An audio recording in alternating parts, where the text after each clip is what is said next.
Aisyik, apa ni katanya dah ada nama yang untuk calon tu. Siapa antara calon? Belum lagi. Katanya ada seorang nama dari hantar. Dah, saya serah pada pusat untuk pilih sesiapa dia pegang menteri saya. Mesyuarat tu dah buat? Mesyuarat ada lagi minggu depan. Pusat. Perikatan Nasional pun tak buat lagi. Seusia tak ada Perikatan Nasional, seusia lepas jabatan.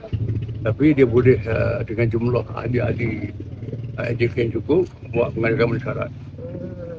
Dari segi perlembagaan PN sendiri ada kekatan tak? Bukan daripada Presiden gabungan? Tak ada. Tak ada. Ada pelbagai.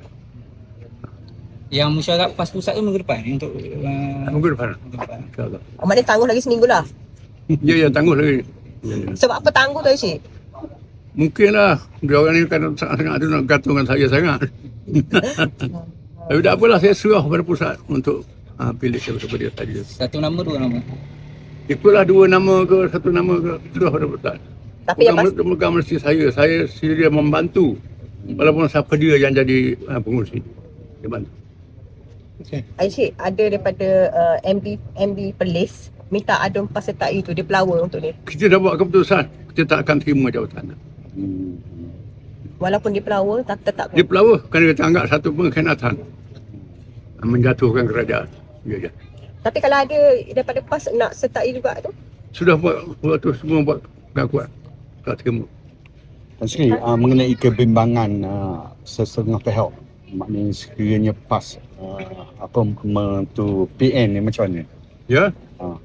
Ada Kebimbangan tu selesai bila urusan berjalan. Akan selesai. Cuma kita kena sedar, kita memerlukan sokongan bukan sahaja orang Islam, termasuk orang bukan Islam. Orang bukan PAS pasti tak boleh menang. Ya. Okey. Tan Sri, komen tentang RU perlembagaan RPM yang tidak melebihi 10 tahun tu, Menteri Datuk Seri Zaliana kata dia akan jumpa ketua-ketua parti untuk adakan pertemuan lah mengenai Kita dalam Islam selagi orang tu layak. Dia tu layak, dia boleh jalankan tugas. Dalam pancaan ni saya orang tu boleh khidmat.